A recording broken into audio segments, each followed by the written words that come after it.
इथल्या नारायण आणि नारायणी तत्वाला माझा नमस्कार. आज गुढीपाडव्याचा दिवस. आपलं नवीन वर्ष आजपासूनच साजरं होतंय. सर्वप्रथम खूप सारे शुभेच्छा हृदयापासून देते आणि आजच्या आपल्या सत्राला सुरुवात करते. नमस्कार ऋताताई आणि अनघाताई. आज गुढीपाडव्याच्या सर्वांना मनपूर्वक शुभेच्छा. आज आपल्या आराधना ध्यान समूहावर आपल्या सर्वांच्या भेटीला आले आहेत कुलसंगे काका. जवळजवळ 30 वर्षापेक्षा अधिक काळ संत श्रेष्ठ श्री गजानन महाराजांच्या सेवेत असलेले निर्मोही आणि थोर व्यक्तिमत्व म्हणजे कुलसंगे काका. गजानन महाराजांच्या सेवेत काकांनी स्वतःला पूर्णतः समर्पित केलं आहे. कित्येक वर्ष त्यांच्या घरात गजानन महाराजांचा प्रगट दिन उत्सव साजरा केला जात होता.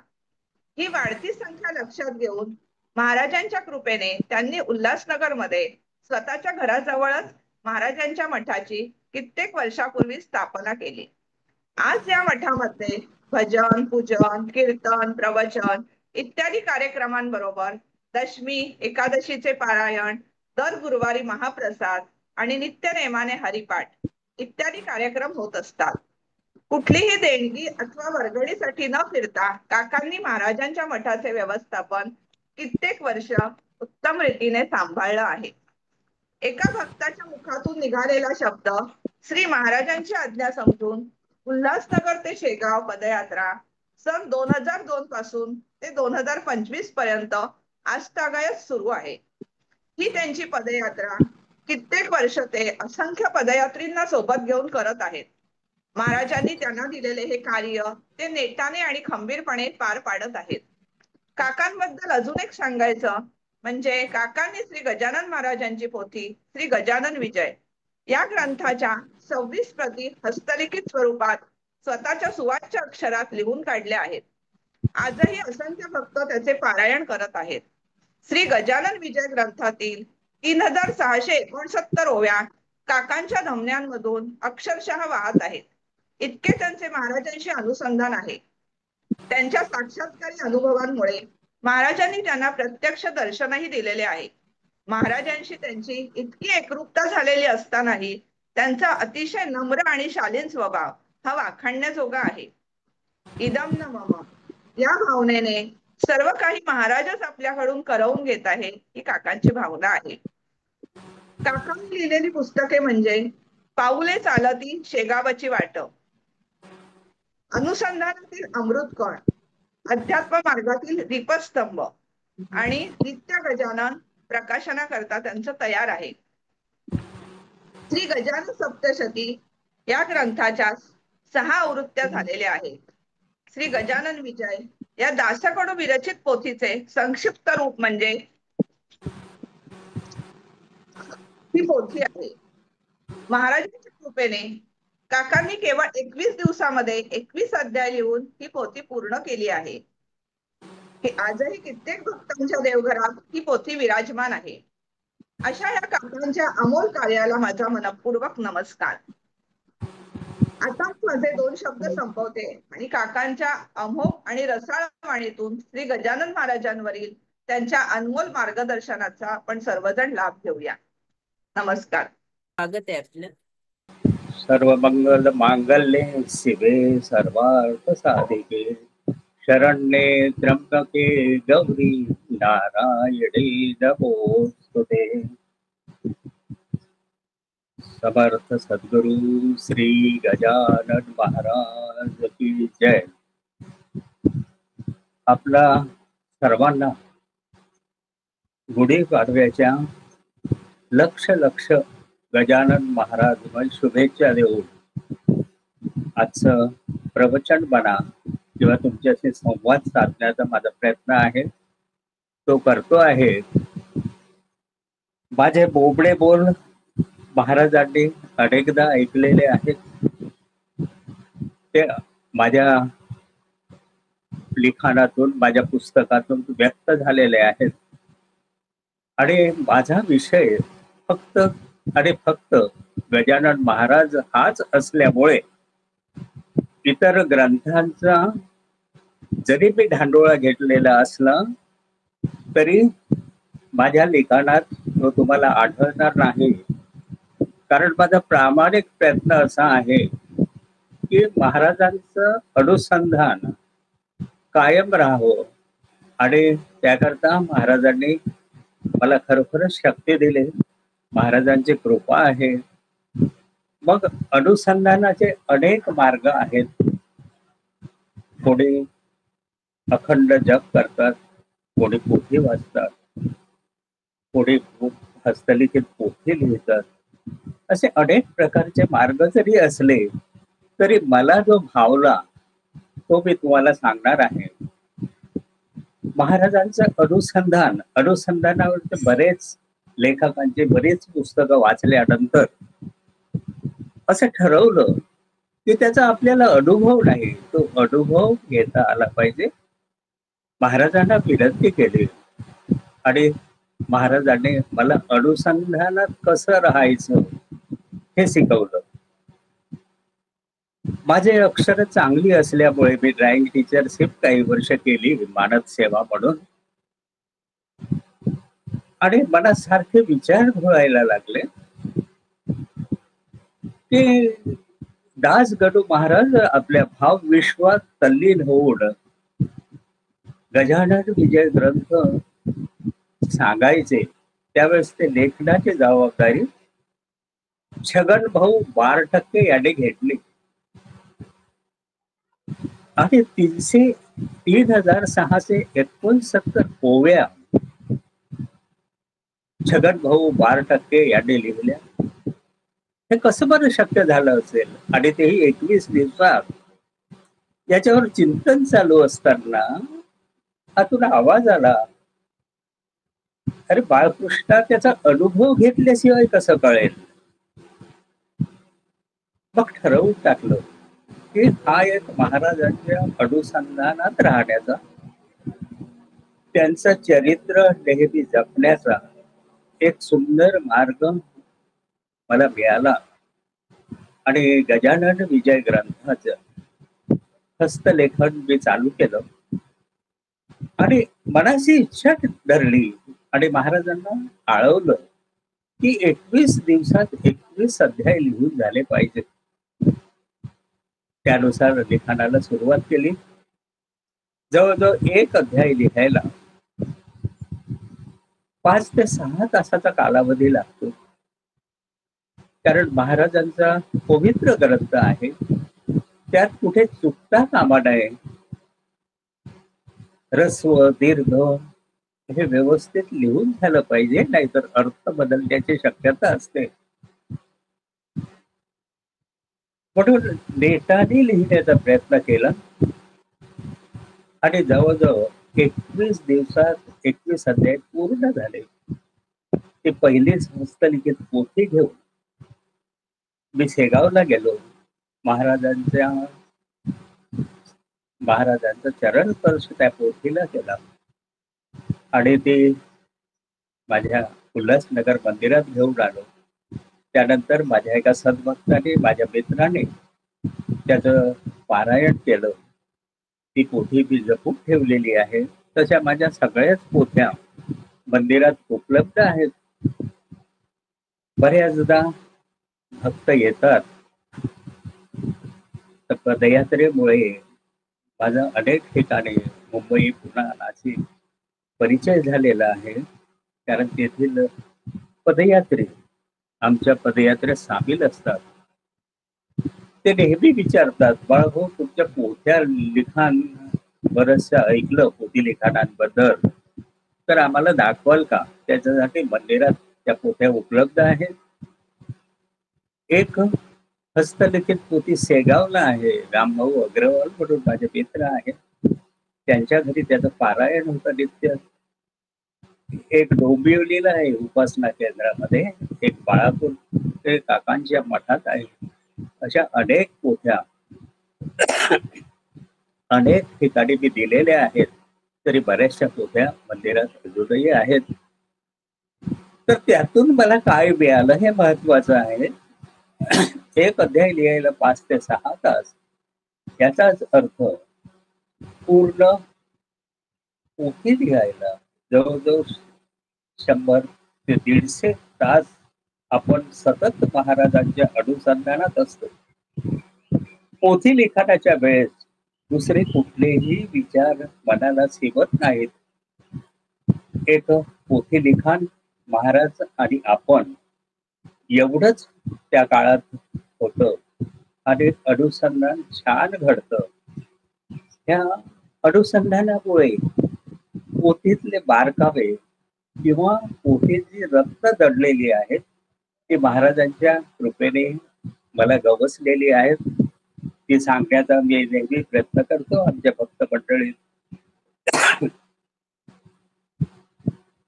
काही असे उदाहरणं आपल्या तारक ग्रंथात, गजानन विजय ग्रंथात आपल्याला पाहायला मिळतील, की उदाहरणार्थ म्हणून एक उदाहरण मी नक्कीच देईल. जे सर्व साधू संतांनी काय मागितलेलं असेल परमेश्वराकडे, तर नरगे मुक्ती आणि धनसंपदा संत संग देई सदा. मग काय असतं या संत संगतीत? त्याच्यावर चिंतन चालू झालं. माझ्या चिंतनाचा विषय असल्यामुळे त्याच्यावर बरंच चिंतन केल्यानंतर मग तेच पोथी शोधायला लागलो. तर महाराजांच्या 5व्या अध्यायात एक प्रसंग आहे. दासगणू महाराजांनी अतिशय सुंदर आपल्या भक्तांसाठी लिहून ठेवलेलं आहे. खऱ्या संतांचे दर्शन आगळे सर्व साध्यावून तुकारामे केले वर्णन संत चरण रजाचे अभंगी. तो अभंग पहावा, चित्ती विचार करावा आणि त्याचा अनुभव घ्यावा निजहिता कारणे. संतांना बघा किती तळमळ असते. या तळमळी पोटी त्यांनी सांगितलं की संत चरण रजाचा अभंग एकदा बघावा आणि त्याचा अनुभव घ्यावा, त्याचं चिंतन करावं. म्हणजे संत संगत काय असते हे आपल्याला कळू शकेल. नंतर माझे शोधाशोध चालू झाली. सगळ्याच ग्रंथांमध्ये संत चरण रजाचा अभंग मला मिळालेला नाही. फक्त देहूच्या गाथेमध्ये तो अभंग आहे संत चरण रजाचा. तो असा: संत चरण रज लागता सहज वासनेचे बीज जळोडी जाय. मग राम हवे उपजे आवडी सुख घडघडी वाढू लागे. नैनी नीर लोटे कंठी प्रेम दाटे हृदयी प्रगटे राम रूप. तुका म्हणे साधन सुलभ गोमटे परी उपतिष्ठे पूर्व पुण्य. हा तो अभंग आहे. आपण पोथी वाचल्याच्या याच्यात आपलं काय होतं नेमकं? एक अध्याय झाला की दुसरा, दुसरा अध्याय झाला की तिसरा, त्याच्यावर चिंतन घडत नाही. आणि ते चिंतन या पोथी लिखाणातून मला घडलेलं आहे. असे बरेचसे प्रसंग आहेत की अगदी त्याच्यावर चिंतन केल्याशिवाय आपल्याला ते कळूच शकणार नाही. जसं आणखी एक उदाहरण द्यायचं म्हणजे पितांबर. पितांबर महाराजांचं उदाहरण. पितांबर महाराजांच्या एवढ्या सेवेत होता की त्याला कशाचीही शुद्ध नव्हती. आपण कुठलं वस्त्र नेसतो, आपण कुठे चाललो याचं सुद्धा भान नसायचं. इतकं महाराजांच्या अनुसंधानात तो राहत होता. आता तो जातीवंत शिल्पी, त्याला आपलं फाटकत होतं शिवायला किती वेळ लागला असतो, फार तर एखादा दुसरा मिनिट. पण या क्षुल्लक कामासाठी आपण जर वेळ दिला तर महाराजांच्या अनुसंधानापासून आपण निश्चितच दूर जातो. ही भावना त्याच्या अंतःकरणात चालत होती. म्हणून मिळेल ते धोतर नेसून तो मठात येत होता. महाराजांनी त्याच्या साठी एक ओळी पण लिहिलेली आहे. अरे फाटके धोतर नेसून तू इथे येतोस आणि डुंगर जगाला दाखवतो, हे काही योग्य नाही. तर त्याच अनुसंधान आपलं पण राहावं. आपलं काम करत असताना, आपलं मंदिराचं व्यवस्थापन करत असताना, पदयात्रेत असताना सतत महाराजांचे विचार आपल्या डोक्यात असले पाहिजे. हा माझा मूळ विषय आहे आणि त्याला अनुसरून मी असं सांगेन की अनुसंधानाचा आणखी एक मार्ग जो वरवर दिसायला सोपा वाटतो नामस्मरणाचा, पण तो अतिशय कठीण आहे. कठीण आहे म्हणजे म्हणतोय याचा अर्थ असा नव्हे की ते अशक्यप्राय आहे. ते शक्य आहे, पण त्याकरता डेटाचा प्रयत्न केला पाहिजे. आपण नाम घेतो, फार तर एक माळ, कोणी 10 माळा करतात, कोणी 20 माळा करतात आणि आपल्या डायरीमध्ये त्याची नोंद पण करून ठेवतात. मी सुद्धा तो अनुभव खूप घेतलेला आहे. मी ज्यावेळेस नोकरीत होतो, एअर इंडियाला कामाला होतो, त्यावेळेस शेवटचं फ्लाईट आलं की सारखा नामजप माझा चालू राहायचा. हातातून माळ कधी गळून पडायची ते सुद्धा मला लक्षात राहायचं नाही. त्यावेळेस भरपूर नाम स्मरण झालं. मग आता का होत नाही? त्याचं एक कारण आहे. ही जी माया नगरी आहे, या माया नगरीत बाहेरचे दृश्य, बाहेरच्या गोष्टी, बाहेरचे प्रसंग माणसावर आघात करत असतात. मग त्याच्यावर उपाय नाही का? आहे. मग तो काय आहे? तर आपण बाह्यांग सगळं करत असलो, बाह्यांग साधना आपली जरी असली, नित्यनेमाने असली, तरी जोपर्यंत आपण अंतरंग साधनेपर्यंत पोचत नाही, तोपर्यंत आपल्याला अनुभव येणं अतिशय दुरापास्त आहे. हे मी माझ्या अनुभवावरून सांगतो. एखादी गोष्ट करायची,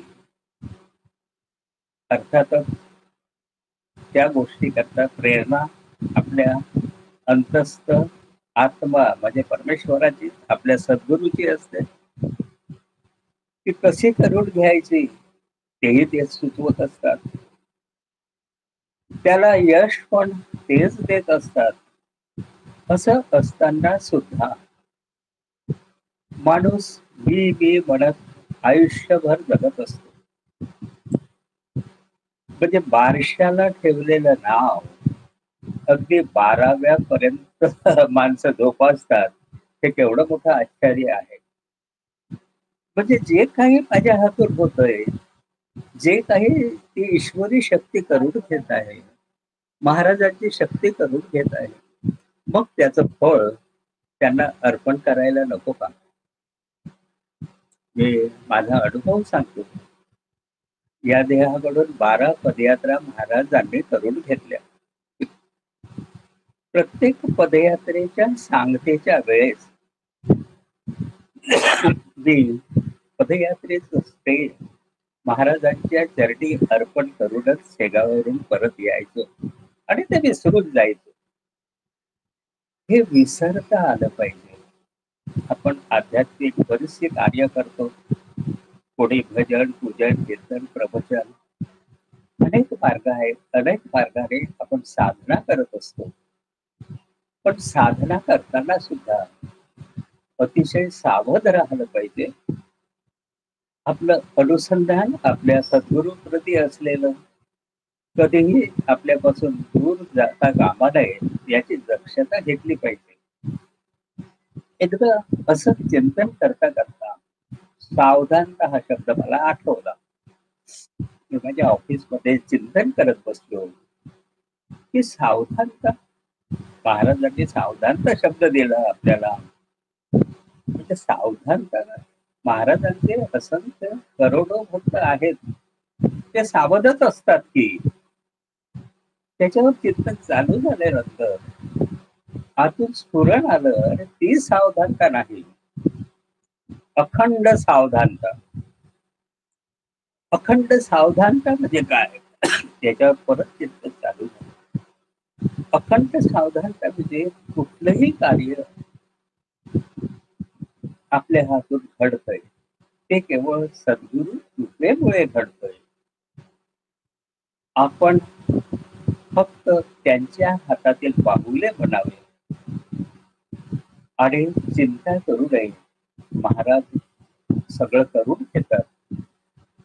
आता आमच्या मंदिराचाच विषय सांगायचा झाला तुम्हाला, तर आमचं मंदिर अशा ठिकाणी आहे उल्हासनगरला की तिथे मराठी टक्का फार कमी आहे.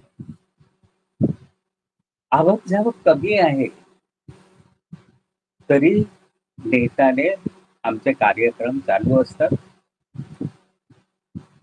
उत्पन्न जरी नसलं तरी आज जवळजवळ 12,000 मंदिराचा खर्च आहे दर महिन्याचा. आणि एक ठराविक आवक म्हणून एक छोटासा गाळा आहे मंदिराच्या बाजूला, त्याचं 1,000 रुपये भाडं आहे. एक मिनिट. तरी सुद्धा दर महिन्याला 12,000 रुपये कसे खर्च होतात हे याचं कोड अजूनही मला सुचलेलं नाही, अजूनही मला लक्षात येत नाही. याचं एकच उत्तर आहे, महाराजांचं मंदिर स्वयं महाराज चालवतात. महाराजांची पदयात्रा जी आज 23 वर्ष पूर्ण झालं हे महाराज करतात. महाराजांचा उत्सव सुद्धा महाराज करून घेतात, यावर आमची पूर्ण श्रद्धा आहे. एक छोटस उदाहरण देतो. प्रगट दिनाच्या अगोदर समजा आमच्याकडे 2-3 हजार रुपये असले तरी प्रगट दिनासाठी 60-70 हजार रुपये जवळजवळ खर्च होऊन तेवढेच 2-3 हजार रुपये उरतात. ही महाराजांची कृपा नाही का? आम्ही 95ला मंदिर झालो तेव्हापासून आज तागायत कुठेही देवजी वर्गणीसाठी फिरत नाही. तरी सुद्धा हा उत्सव होतो. कसा होतो? एवढे पैसे येतात कसे? ही केवळ आणि केवळ महाराजांची कृपा आहे. म्हणून आता पदयात्रेविषयी मी थोडं सांगेल की पदयात्रेचं आम्ही कॉन्ट्रीब्युशन 2100 रुपये घेतो. एकाने मला मध्येच सांगतोय, एकाने मला प्रश्न विचारला की सर तुम्ही एवढे वर्ष महाराजांच्या सेवेत आहेत, एखादा चमत्कार सांगू शकाल का तुम्ही? मी चटकन त्याला म्हणालो, 2002ला आमची पहिली पदयात्रा ज्यावेळेस शेगावला गेली त्यावेळेस 2100 रुपये कॉन्ट्रीब्युशन आम्ही घ्यायचो. आज 2025लाच सुद्धा तेच कॉन्ट्रीब्युशन आम्ही घेतोय आणि जोपर्यंत महाराजांची इच्छा आहे तोपर्यंत आम्ही त्यात वाढ करणार नाही. मग हे कसं मॅनेज होतंय? म्हटलं मॅनेज आम्ही करतच नाही. आमचे मालक बसलेले आहेत. आमचे मालक, आमचे सद्गुरू गजानन महाराज त्याची पूर्तता करतात. जवळजवळ 3-3.5 लाख जमल्यानंतर जवळजवळ 3,500 ते 4,000 खर्च लागतो प्रत्येक पदयात्रेचा आणि कॉन्ट्रीब्युशन 2 लाखापर्यंत होतो. मग हा खर्च कसा होतो? तर आमचे जे भक्त आहेत पदयात्रेचे, आम्ही कोणाकडे काही न मागता महाराजांच्या प्रेरणेने कोणी थोडीफार अमाऊंट देतात आणि ती तूट भरून निघते. हा माझा 23 वर्षाचा अनुभव आहे. आज मी चालक जरी नसलो तरी पदयात्रेच्या नियोजनाची जबाबदारी महाराजांनी माझ्या खांद्यावर टाकली. ती नीटपणे चालू ठेवणे हे माझं कर्तव्य आहे. या देहाकडून महाराजांनी सलग 12 पदयात्रा करून घेतल्या. कुठलीही सांसारिक ऑफिसची, त्यावेळेस मी सर्व्हिसला होतो, कुठलीही अडचण आली नाही. ही महाराजांची कृपा आहे. आणि जे जे आपणाला ठावे ते इतरांनी सांगावे, या उक्तीनुसार जो मी काही अनुभव घेतला, अनुसंधानातील अमृतकण लिखाणाच्या वेळेस महाराजांच्या मूर्तीसमोर बसलो आणि त्यांना विनंती केली, महाराज, लिहिण्याची आज्ञा तुमची, लिहून घेणारे सुद्धा तुम्हीच आहात, पण एक विनंती आहे महाराज, की जे काही लिखाण होईल त्याचा मला निदान 95% तरी अनुभव असला पाहिजे. कारण जो मी अनुभव घेतला नाही तो मी सांगणार नाही. आता व्यवहारात आपण बघतोय की अगदी शाळकरी मुलगा सुद्धा सहज म्हणतोय, चराचरात ईश्वर भरलेला आहे. सगळेच म्हणतात, जे अध्यात्माच्या वाटेवर आहेत त्यांच्या तोडून तर मी बरेचदा ऐकतो. हे सत्य आहे, ईश्वर चराचरात भरलेला आहे, पण त्याचा तुम्हाला काय अनुभव आहे? मग तो अनुभव घ्यायला नको का? त्याच्यावर चिंतन करायला हवं. मग चराचरात कसा ईश्वर दडलेला आहे हे आपल्याला सहज कळून येईल. मला वाटतं मी एक दोन पदयात्रेंशी बोलताना ते सांगितलं आहे. पदयात्रेत असताना, पदयात्रेत जाताना एक निष्फळ वृक्ष दिसला होता आणि त्याच्याकडे बोट दाखवून ते माझ्या मित्राला सांगत होतो, त्या झाडाकडे नीट बघा, एक छोटीशी पालवी फुटलेली होती. म्हटलं हे ईश्वराचं महाराज तिथे आहेत. असं चराचरात आपल्याला आपल्या सद्गुरूंचं, ईश्वराचं दर्शन घडलं पाहिजे. आणि त्याकरताच नित्य अनुसंधानात राहणं गरजेचं आहे. नित्य अनुसंधानात असताना महाराज आपल्याला काही सूचना देतात, काही संकेत देतात. ते ऐकण्यासाठी आपण दृढतेने महाराजांच्या चरणाचे लीन झालं पाहिजे. आता महाराज संकेत देतात, एखादा प्रश्न विचारेल, का बाळा तुम्हाला संकेत देतात असं तुम्ही म्हणताय, हे कसं? तर त्याच्यावर उत्तर असंच आहे, आपल्या सहवासातली मंडळी सहज बोलता बोलता महाराजांना काही सूचना द्यायची असेल, काही संकेत द्यायचे असेल, तर आपण नीट लक्ष ठेवलं तर आपल्या लक्षात येईल, जो आपल्याशी नेहमी आदराने बोलणारा, नम्रतेने बोलणारा, एखाद्या वेळेस बोलताना आज्ञार्थी बोलायला लागतो, त्यावेळेस समजायचं की महाराज याच्या मुखातून आपल्याला आज्ञा देत आहे. किती सोपं आहे नाही का? पण हे तेव्हाच कळेल ज्यावेळेस आपलं सारं चित्त श्री चरणाकडे लागलेलं असेल. मला असे बरेचसे अनुभव आलेले आहेत. पदयात्रेचा पण अनुभव आहे. पदयात्रेतील एक अनुभव सांगण्यासारखा आहे म्हणून सांगतोय. माझ्या मासिकात, पुस्तकात वगैरे तो आलेला आहे. तुम्ही आता बसलेले ऐकत असलेले फक्त कुठले 2-3 सोडून माझ्या परिचित नाही आहे त्यांच्यासाठी हा अनुभव सांगावासा वाटतो, सांगतोय. पहिल्या पदयात्रेत असताना आम्ही सगळेच अननुभवी होतो. 8 व्यक्ती होतो आम्ही. पदयात्रेचा सुरुवात अशी झाली की आमच्या मंदिरात गुरुवारी एकदा एक वारकरी आला, मोहन राजे म्हणून. मी दर्शनाला आलो होतो, दर्शन घेऊन दुपारच्या ड्युटीसाठी जाणार. तयारीनिशी आलो आणि दर्शन घेतलं आणि मागे बोललो.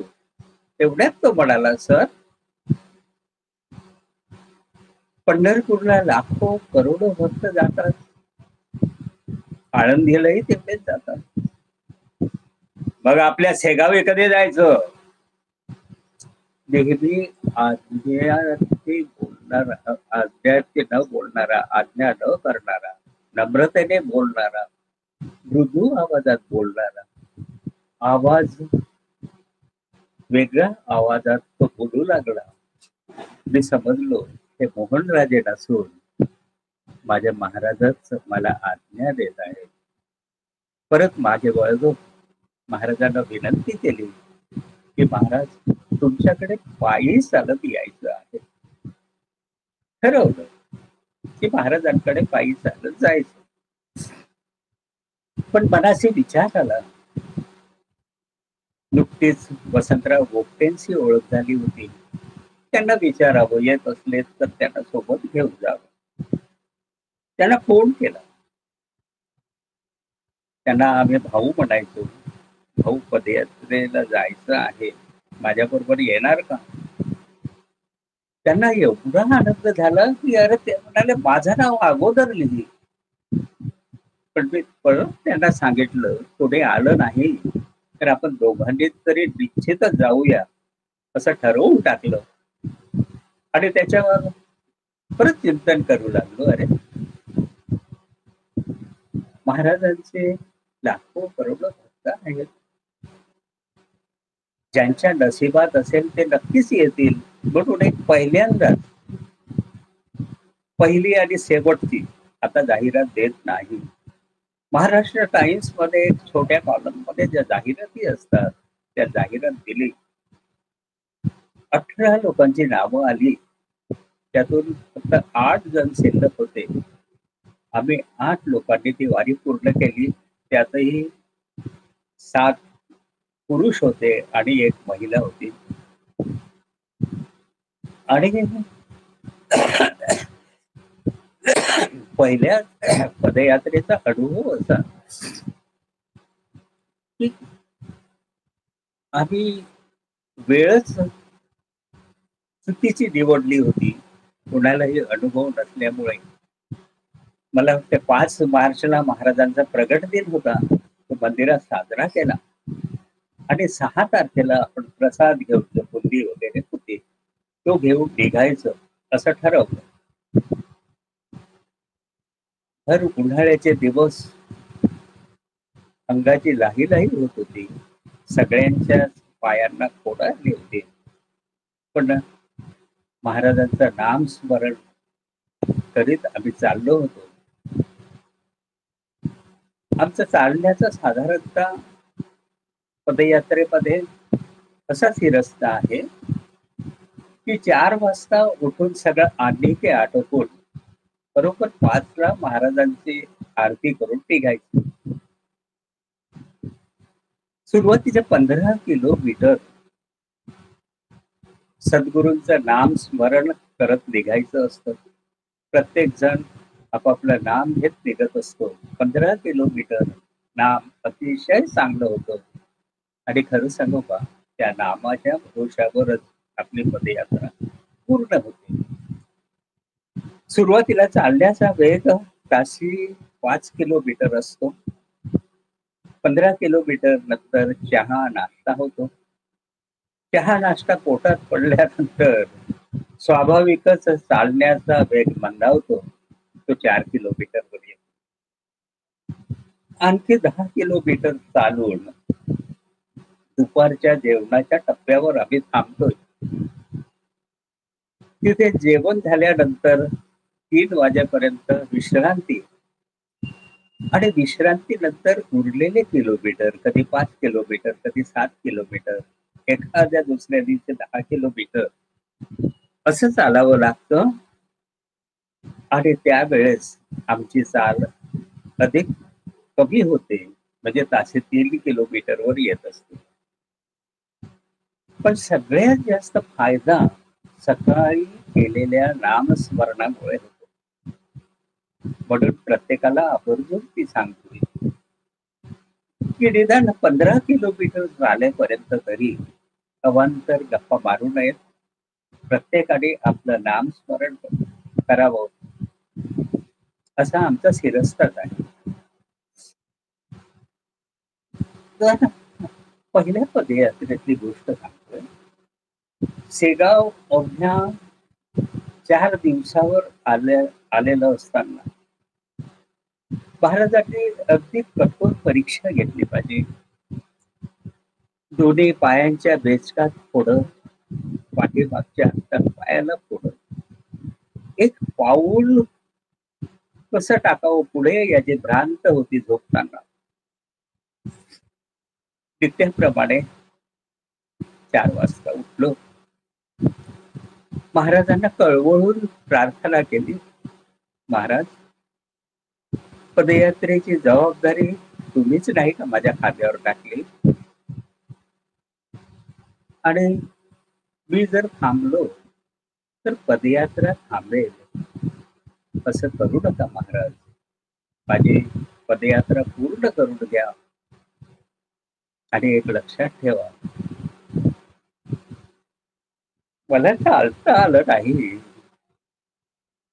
तर मी घुसत का होईना शेगाव पर्यंत येईल, पण कुठल्या वाहनात बसणार नाही. मी तुमचाच भक्त आहे. आणि महाराजांचा गजर करून प्रचंड वेगाने चालत होतो. साधारणतः चालण्याचा वेग 5 किलोमीटर असतो. मी 7.5-8 किलोमीटर वेगाने पहाटेच्या अंधारात पळत सुटलो. बाकीचे सवंगडी खूप मागे होते.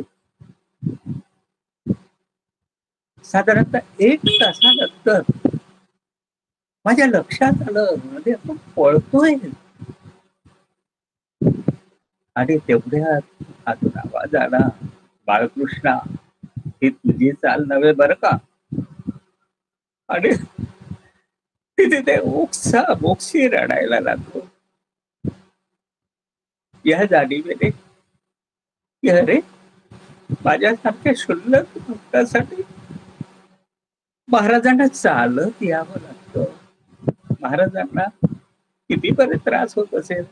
महाराजांचे आज देश विदेशात लाखो करोडो भक्त आहेत. त्यांच्या हा केला ओ देताना महाराजांना त्रास होत नसेल का, हा विचार आला. आणि या विचारात सरसी आणखी ओक्साबोक्शी रडायला लागलो. बरेचसे पदयात्री बरेच मागे होते.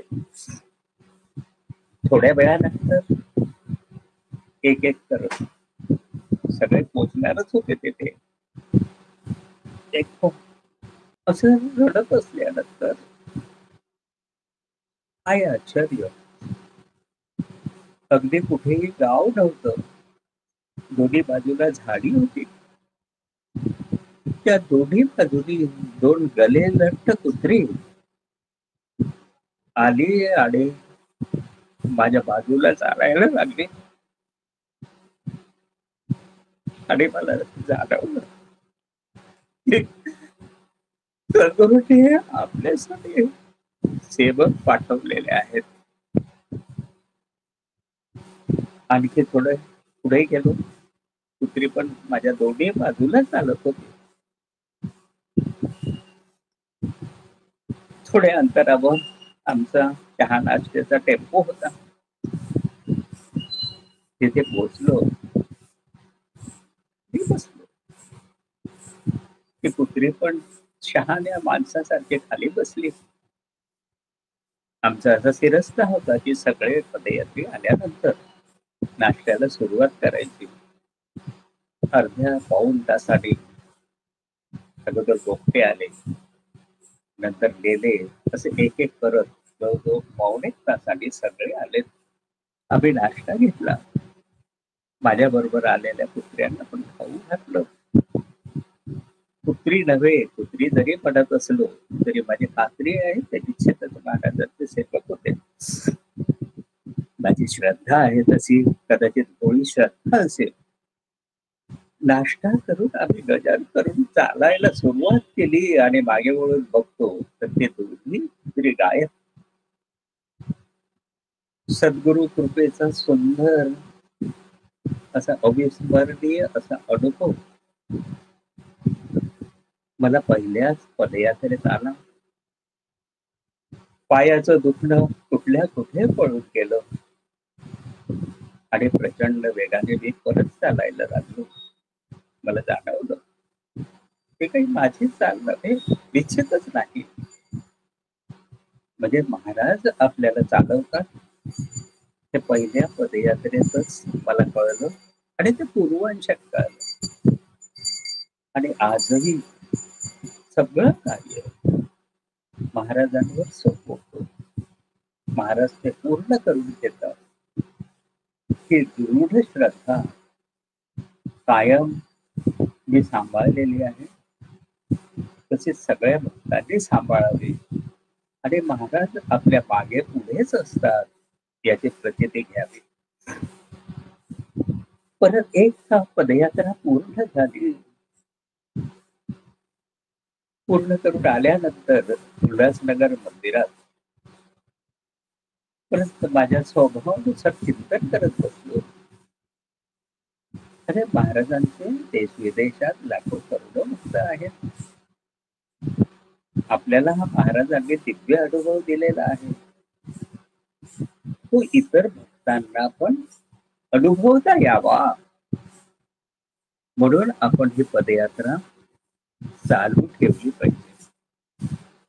खरं म्हणजे एकच पदयात्रा करण्याचा मानस होता, पण महाराजांनी प्रेरणा दिली की ही अखंड चालू ठेव, अनेक भक्तांना त्याचा लाभ मिळू दे. म्हणून ही पदयात्रा आजही चालू आहे. मी फक्त 12 पदयात्रा सलग चाललेलो असलो तरी आता मी चालत नाही. चालत नाही म्हणजे मी रथात बसलेला असतो. महाराजांची माझ्या पाठीमागे जी मूर्ती आहे ती मूर्ती असते. महाराजांच्या पादुका असतात. कारण माझं मागणंच हे होतं महाराजांकडे की महाराज सगळ्या गोष्टीचं तुम्ही एक एक तप माझ्याकडून कळवून घेतलं आहे याची जाणीव मला आहे. आता तुमच्या चरणाजवळ मला स्थान द्या. आणि खरंच आताच्या पदयात्रा महाराजांच्या पादुकांजवळ बसून होता. मी जरी रथात असलो, रथ डाव्या बाजूनी जात असतो, उजव्या बाजूनी आमच्या शिरस्त्याप्रमाणे पदयात्री जात असतात.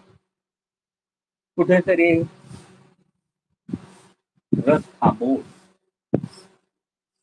मी सगळ्या पदयात्रींना भेटण्यासाठी मागे चालत येतो आणि मला भान नसतं.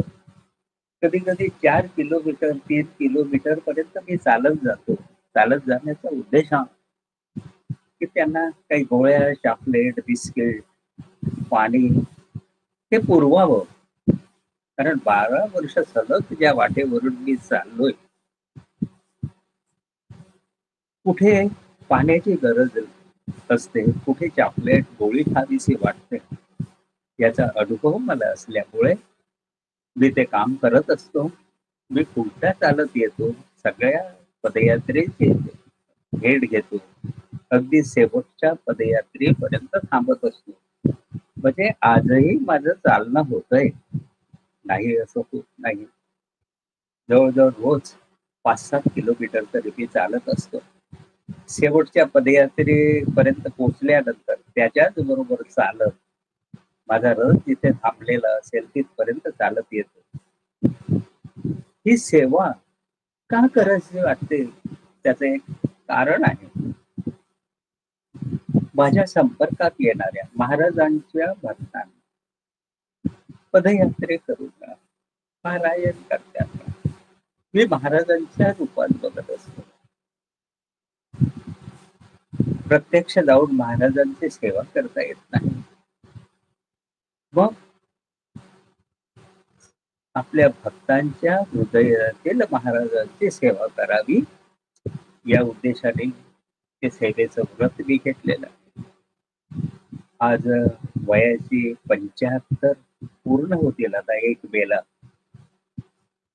75 पूर्ण होत असले तरी महाराजांनी मला जी शक्ती दिलेली आहे काम करण्याची, महाराजांच्या अनुसंधानात राहण्याची, भक्तांशी बोलण्याची, ही केवळ महाराजांची शक्ती आहे. मी आपला पामर महाराजांच्या चरणाशी आहे. मी त्यांचा चरणाचा दास आहे. अनुसंधानाविषयी बोलता बोलता आपण पदयात्रेकडे जरी वळत असलो तरी पदयात्रेत सुद्धा अनुसंधान राखता येतं. ते नाम स्मरणाने, पोथी वाचनाने आणि महाराजांच्या गीत गायनाने ती आपली इच्छा पूर्ण होत असते. हे अनुसंधानाचे दोन मार्ग महाराजांनी मला दिलेले आहेत. त्यामुळेच अनेक भक्तांशी माझा परिचय झाला. अनेक भक्त येतात, त्यांच्या शंका विचारतात. मला उत्तरं द्यायचीच नसतात, कारण आता जे मी तुमच्याशी बोलत आहे हे महाराज ऐकतायत यावर माझी 101% श्रद्धा आहे. मी जे बोलतोय आता तुमच्याशी ते मी बोलत नसून माझ्या महाराज माझ्या मुखातून बोलतायत याबद्दल मुळीच दुमत नाहीये. कारण ती प्रतिभा, मी जरी मराठी साहित्य घेऊन BA झालेलो असलो, मराठी साहित्य हा माझा विषय होता कॉलेजला, त्या काळात तुकारामाचे 100 अभंग आम्हाला अभ्यासाला होते. त्यामुळे आध्यात्मिक पाया आहेच.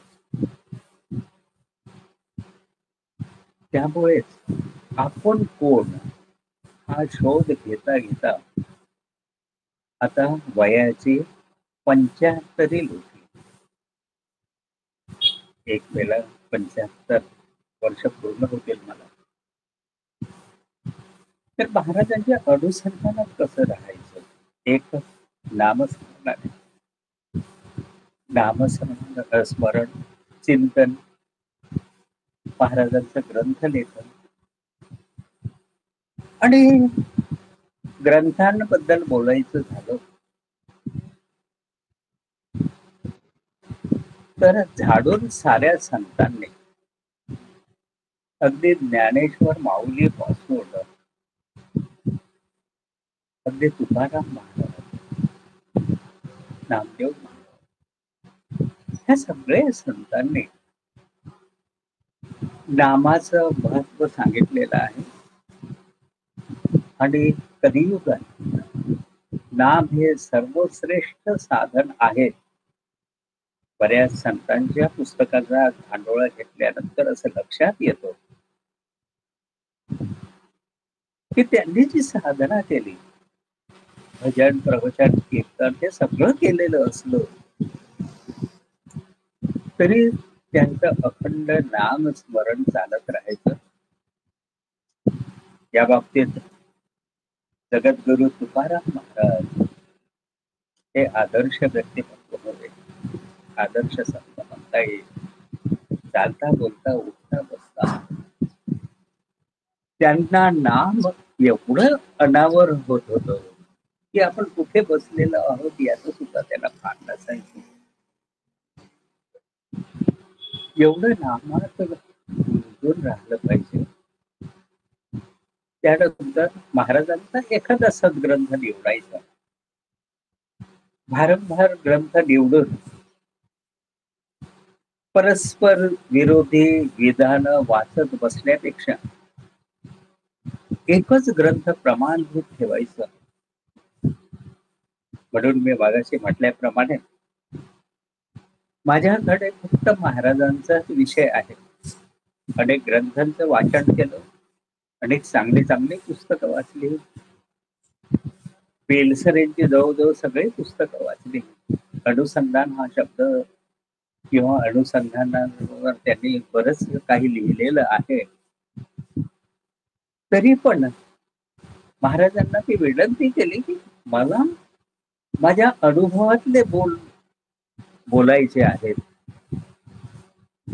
मला जर अनुभवच नाही तर त्या विषयावर मी बोलणार नाही.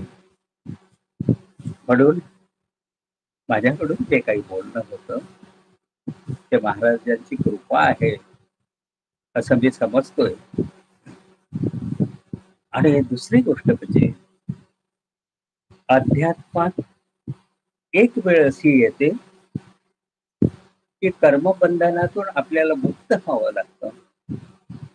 बाहेरची सगळी बंधनं झुगारून एकदा आत्मदर्शन झालं, आपल्यातलं ईश्वराचं दर्शन झालं की बाहेरच्या उपाधी बंद होतात.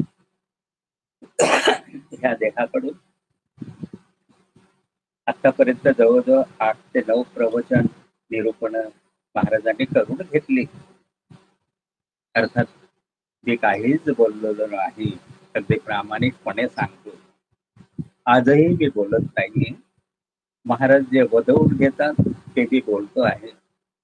कदाचित हे बोबडे बोल असतील. महाराजांनी त्याचा स्वीकार केलेला आहे अनेकदा. तुम्ही सुद्धा माझ्या या बोबड्या बोलांचा निश्चितच स्वीकार कराल आणि बाळाभाऊला आपलं मनात अशी खात्री आहे. ह्या बाळाभाऊकडून महाराजांनी 12च्या पटीत अनेक साधना करून घेतल्या. आपण आजकाल व्हॉट्सअपचा जमाना आहे, व्हॉट्सअपवर बघतोय. मला कधी कधी हसू येतो की 1-2 हस्तलिखित पोथ्या लिहून अनेक व्हॉट्सअपवर जाहिरात करणारी भक्त मंडळी आहेत. का म्हणून करायचं? आपलं कार्य आपल्या सद्गुरूपर्यंत पोहोचलं की संपला विषय. ते सद्गुरू चरणी अर्पण करायचं. आता माझ्या हातून महाराजांनी 26 पोथ्या लिहून घेतल्या. आता 27व्या पोथीचं लेखन चालू आहे. ही शक्ती कुणाची? केवळ महाराजांची शक्ती आहे. प्रेरणा त्यांची असल्यामुळे लिहून पण तेच घेतील आणि कुठे थांबायचं तेच ठरवतील. अध्यात्मात सुद्धा कुठे थांबायचं हे आपल्याला कळलं पाहिजे. अर्थात सद्गुरूंकडे तशी प्रार्थना केली की महाराज आपल्याला सूचना देतात. मगाशी मी बोलल्याप्रमाणे प्रत्यक्ष महाराज येऊन तुम्हाला काही सांगणार नाही हो. त्या रूपात तरी येऊन सांगणार नाही. मग महाराज जे बोलतात तुमच्या सानिध्यातील मंडळी, त्यांच्या बोलण्यातून तुम्हाला काही मार्गदर्शन मिळतंय. त्यात एक गोष्ट आणखी नमूद करण्यासाठी आहे. तुम्हा भक्तांना, तुम्ही सगळेच माझ्यापेक्षा श्रेष्ठ भक्त आहात. नित्य नेमाने तुमची उपासना चालते. मी इथे तुमच्याशी बोलण्या अगोदर मी तुमची प्रार्थना ऐकत होतो, बघत होतो. किती तल्लीन होऊन तुम्ही ते करताय. मला खरोखरच तुमचा आदर आहे सगळ्यांचा. 7-8 प्रवचन झाल्यानंतर हारतुरे, शाल, श्रीफळ हे सगळं यायला लागलं. परत चिंतन चालू झालं माझं. महाराजांकडे बोललो मी, महाराज पहिले अध्याय सांगितलेलं आहे की व्यंकटलाल आणि त्यांचे मित्र दामोदरपंत कुलकर्णी आपलं दर्शन घ्यायला ज्यावेळेस येत होते त्यावेळेस तुम्ही वायुवेगाने पळून गेला. याचं कारण काय? म्हणजे तुम्हाला लोकेशना आवडत नाही. हा बोध मी तिथून घेतला आणि कुठल्याही लोकेशनेत अडकायचं नाही असं ठरवून टाकलं. 12 निरूपण प्रवचन झाल्यानंतर महाराजांना सांगितलं की महाराज आता बस झालं, याच्यात मला गुंतवून ठेवू नका. कारण याने लोकसंग्रह वाढेल आणि हे तुमच्या अनुसंधानापासून दूर जाईल की काय याची मला भीती वाटते. म्हणून आता प्रवचन निरूपण करणं बंद केलं. ही माझी या मोबाईलवर दुसरी वेळ आहे. एकदा नागपूरच्या भालेराव ताईंनी मुलाखत घेतली होती. त्यानंतर बऱ्याच मुलाखती झाल्या कुठे पेपर वगैरे. पण ह्या सगळ्या अडकणाऱ्या गोष्टी आहेत. म्हणून मगाशी माझ्या बोलण्यात आलं की महाराजांना जे अपेक्षित आहे सावधानता, ती अखंड सावधानता आपण ठेवली तर महाराजांचे संकेत आपल्याला निश्चितपणे कळतात, ऐकू येतात. फक्त एक लक्षात ठेवायचं की महाराजांचे जे संकेत येतात आपल्याला त्याचा लाभ होतो ते कुण्या ऐऱ्या गैऱ्याच्या मुखातून येणारच नाहीत. त्यासाठी महाराज तसाच पवित्र देह निवडतात आणि त्या देहाद्वारे आपल्याला सूचना होतात. याचं एक छानसं उदाहरण सांगायला हरकत नाही.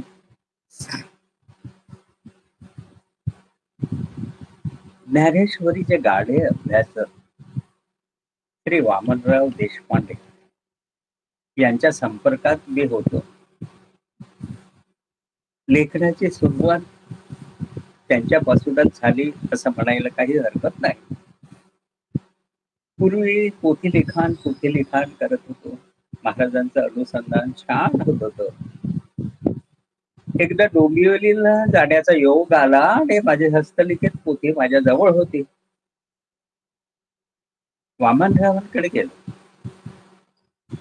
त्यांना पोथी दाखवली. त्याने पोथीचं कौतुक केलं. ते नेहमी मृदू बोलतात. ज्यांच्याशी परिचय आहे त्यांना ते अवगत असेलच. त्यांनी आपला श्वास ज्ञानेश्वरीला वाहून टाकलेला आहे. असे ते सत्पुरुष राघवेंद्र स्वामींचे निश्चित भक्त. त्यांना पोथी दाखवली, त्यांना ती खूप आवडली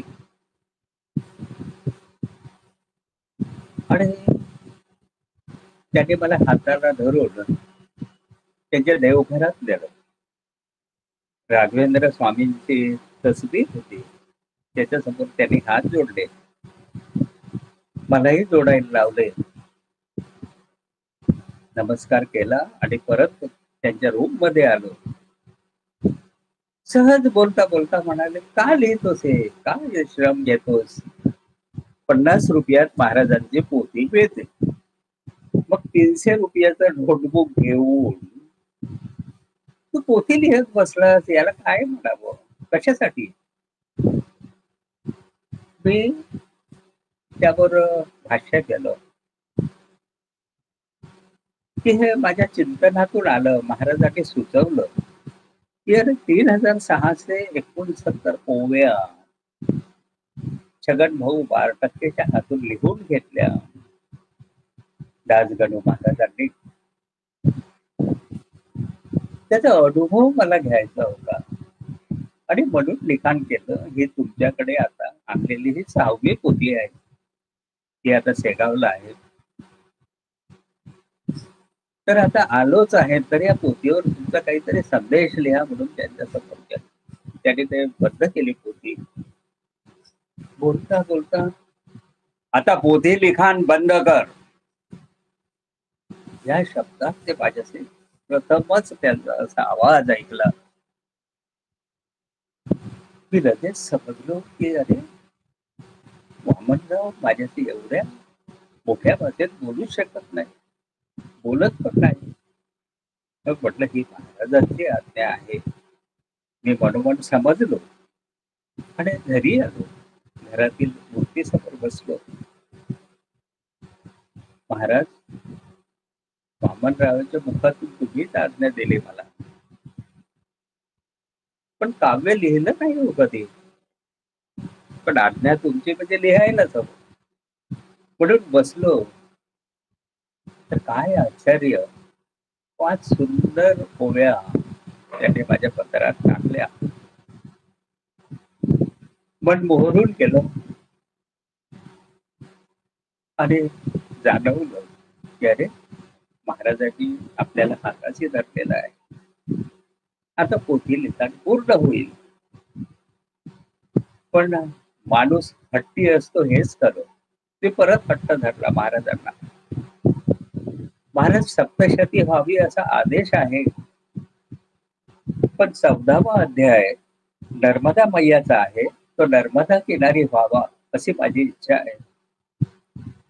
आणि नेमकं झालंही तसं. 14वा अध्याय ओंकारेश्वरला लिहून झाला आणि मी भरून पावलो. महाराजांनी ते करून घेतलं. 700 मुळ्यांची गजानन सप्तशती त्याच नित्य मी पारायण करतो. आमच्या मंदिरात दर गुरुवारी त्याचं पारायण होतं. अनेक ठिकाणी आम्हाला बोलावल्या जातं पारायणाकरता. त्यावेळेस आम्ही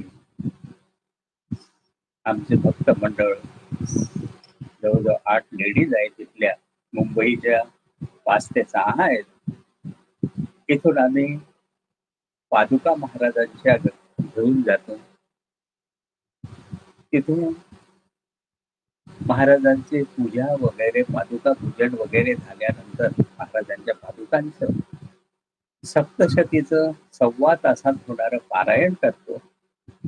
त्यानंतर गजानन बावन्नी आणि नंतर आरती करून आमचा कार्यक्रम संपतो. साधारणतः 2 तासात हा कार्यक्रम संपतोय. यजमानांना पण ते सुटसुटीत होतं आणि आम्ही पण लांबून येत असतो. मुंबईला जायचं म्हणजे संपूर्ण दिवस जातो. आम्हाला सुद्धा ते सुटसुटीत होतं. मनात खूप इच्छा असते की एका बैठक मारून आपण गजानन विजय ग्रंथ, कारण तो तारक ग्रंथ आहे, त्याचं पारायण करावं. पण बऱ्याच जणांना वयोमानानुसार, बऱ्याच जणांना बसण्याची सवय नसल्यामुळे, वृद्धत्वामुळे बसता येत नसल्यामुळे कदाचित महाराजांनी माझ्याकडून ही सप्तशती लिहून घेतली असावी अशी माझी खात्री आहे. म्हणून आता पारायण दर महिन्याला 2 पारायण होत असतं.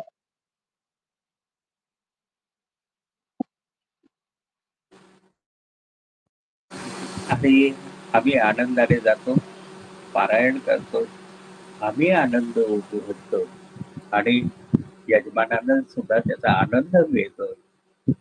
अशा प्रकारे आमची ही साधनेची वाटचाल चालू आहे आणि ती महाराजांच्या चरणाची आहोत याचा मला खरोखर सार्थ अभिमान आहे. महाराजांनी मला चरणाशी ठेवलंय. कुठल्याही उपाधीमध्ये मला गुंतू दिलं नाही. कुठल्याही मोठेपणाचं मला अडकवलं नाही. कारण माझी महाराजांकडे मागणीच ही होती. आणि दुसरी मागणी अशी होती, ते सांगायला काही हरकत नाही.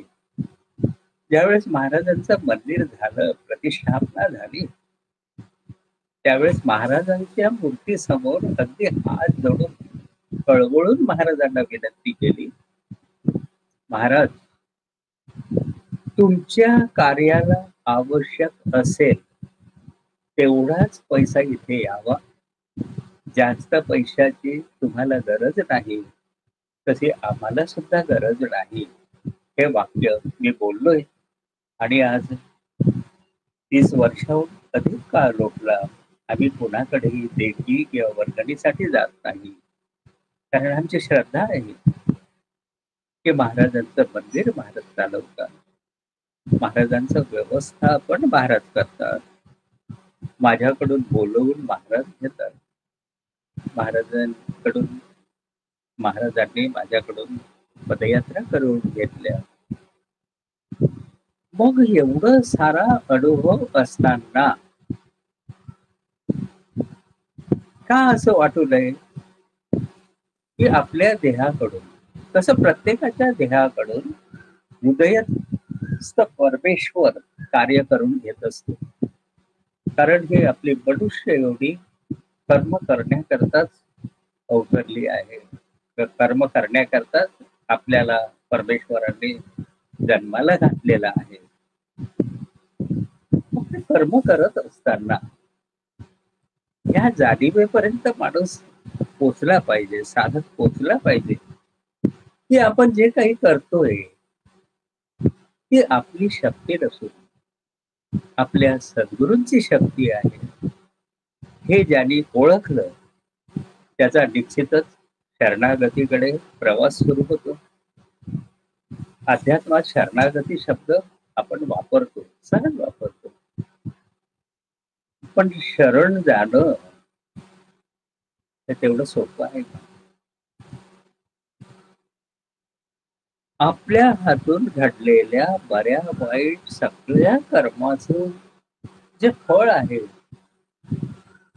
ते सद्गुरु चरणी अर्पण करण्याची बुद्धी आपल्याला व्हावी आणि ती बुद्धी सतत अनुसंधानाने आपल्याला प्राप्त होत असते. म्हणून महाराजांकडे माझं इतकंच मागणं आहे, महाराज आम्हाला मुक्ती नको, बाकी काही नको, धनसंपदा नको, फक्त तुमच्या चरणाशी तुमचा दास म्हणून अखंड ठेव.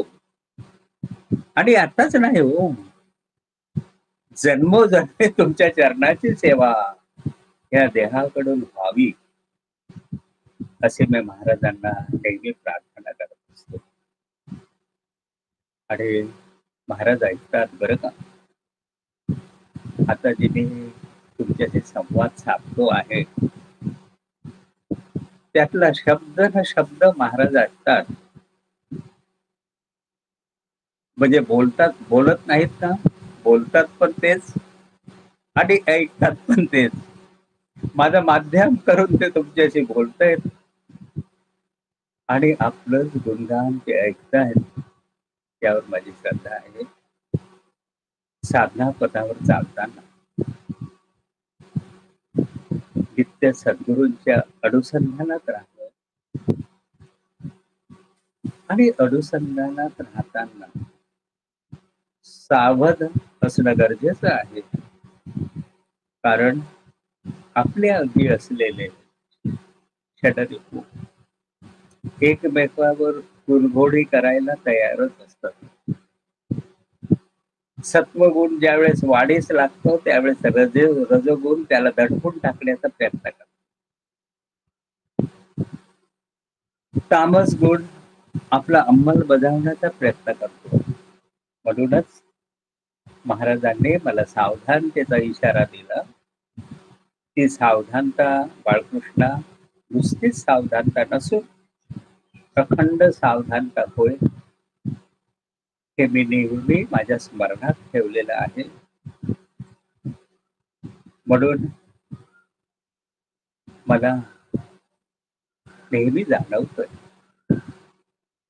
की महाराज सगळं ऐकतात, महाराज सगळं बघतायत. मी असं बोललो तर महाराजांना काय वाटेल, मी असं वागलो तर महाराजांना काय वाटेल, माझ्या हातून असं कृत्य झालं तर महाराज काय म्हणतील, हा भाव अष्टो प्रहर जो बसायचा असतो. मग तुमच्या हातून दुष्कृत्य होईल का? निश्चितच नाही.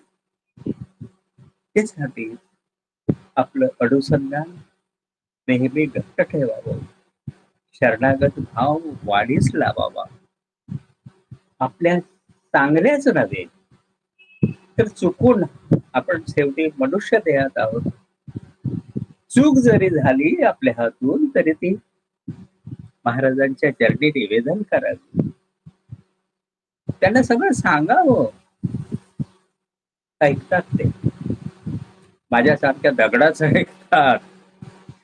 मग तुम्ही सगळे माझ्यापेक्षा श्रेष्ठ ज्येष्ठ भक्त आहात, तुमचं ते निश्चितच ऐकतील.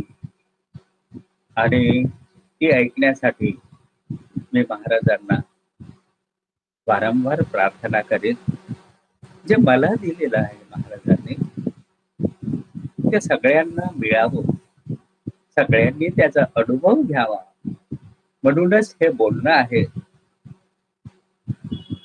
आणि आपण कुठे बोलावं, कोणासमोर बोलावं, हे भान सुद्धा महाराजांनी दिलेलं आहे.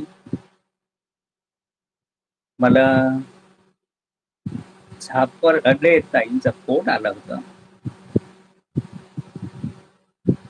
त्यांनी सांगितलं मी झापरडे उच्चार आला माझ्याकडून, माफ करा. दादासाहेब खापर्डेंचे पणके म्हटल्यानंतर त्यांच्या प्रती एकदम आदरभाव माझ्या मनात जागृत झाला आणि कुठेही प्रवचन कीर्तनाला किंवा याला जायचं नाही असं ठरवलेलं असून सुद्धा चटकन माझ्या मुखातून महाराजांनी येतो असं बदलून घेतलं. ही खरोखर त्यांची भक्ती असं मला वाटतं. म्हणून आज मी तुमच्या समोर आहे. दादासाहेब खापर्डेंबद्दल माझ्या मुखी सुद्धा एक दोन ओव्या आहेत आणि महाराजांची मुखी परत नव्याने माझ्या डोळ्यासमोर येते आहे. म्हणून त्या माऊलीला वंदन. त्यांनीच मला आपल्या समोर येण्याची संधी दिली, त्याबद्दल मी त्यांचा आभारी आहे. ताई, त्यापासून आभार न मानता मी आपल्या ऋणात राहू इच्छिते. या हृदयीचा त्या हृदयी असा संवाद होता आणि साक्षात असं वाटत होतं की गजानन महाराज आपल्याशी बोलतात आहे. दादा, आमच्याजवळ शब्द नाहीयेत. आपण असं करूया की आता इथे स्वल्पविराम देऊया आणि पुन्हा एका दुसऱ्या भागात आपला संवाद पुन्हा असा उभवता असावा आमच्याशी, अशी मी आपल्याला अगदी हृदयापासून विनम्रतेने प्रार्थना करते की देशमुखांनी आपल्याला जोडून दिलं. माझे डोळे पाणावले ते ताई, काय सांगू. मी शब्द रडलो, आजही रडलो. तरी कोणी नाही. मी एक फक्त माध्यम सेवकरी आहे, आपल्यासारखीच वारकरी आहे या पंथातली. आपण आम्हाला आशीर्वाद द्यावे ही अगदी विनम्रतेने प्रार्थना करते. आशीर्वाद सद्गुरूंचे तुमच्या पाठीशी आहेतच, म्हणूनच आपली भेट होते. कारण माझ्या असं लक्षात येतं की आपलं बोलणं, आपल्या भेटी ह्या सुद्धा महाराज घडवत असतात. बरोबर आहे. बरोबर चला, आहे. जय गजानन माऊली. जय गजानन. गुढीपाडव्याच्या अतिशय गोड गोड शुभेच्छा सर्वांना. तुम्हाला सुद्धा, अनघाताई, तुमच्या रोजाताई, परिवाराला सुद्धा गजानन महाराजमय लक्ष लक्ष शुभेच्छा. धन्यवाद. प्रत्यक्ष माऊलीच बोलते. खूप खूप धन्यवाद. नाही, मी बोलत नाही, मला काही कळत नाही ताई, सांगतो. काहीच कळत नाही. महाराज बोलवून घेतात हो. आणि ते मी वततोय. काही चुका झाल्या असतील त्या पदरात घ्या आणि असाच लोभ असू द्या. धन्यवाद. प्रत्यक्ष माऊलीच बोललेत आपल्या तोंडून, त्यामुळे खूप छान वाटलं. आपण अगदी सर्वांगाचे कान करून आम्ही ऐकत होतो आपला प्रत्येक शब्द ना शब्द. तर आपण हे श्रेय घ्यायला तयार नाहीये, पण आपण एक माध्यम आहात. खूप खूप छान छान अनुभव. कधीतरी एकदा ताई विनंती आहे की आमच्या मंदिराला भेट द्या. नक्की नक्की. आणि कधी इच्छा झाली तर पारायण पण ठेवा. 2 तासाचा कार्यक्रम असतो ना, आणि सुटसुटीत होतो. जय गजानन. जय दादा, अगदी अवश्य. जय जय गजानन. इथेच आम्ही रजा घेतो आहोत. सगळ्यांना एकदा नवीन वर्षाच्या शुभेच्छा. जय गजानन. जय गजानन.